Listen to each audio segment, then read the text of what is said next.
Mən Əbu Talib, Əbdümenaf ibn Əbdülmüttəlib, Bəni Haşim qəbiləsinin başçılarından biri və Həzrəti Əli əleyhissalamın atasıyam.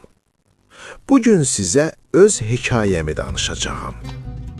Biz Bəni Haşimin çox böyük qismi İslamdan öncə hənif idik. Bəziləri mənim iman gətirmədiyimi söyləsə də, əslində belə deyil.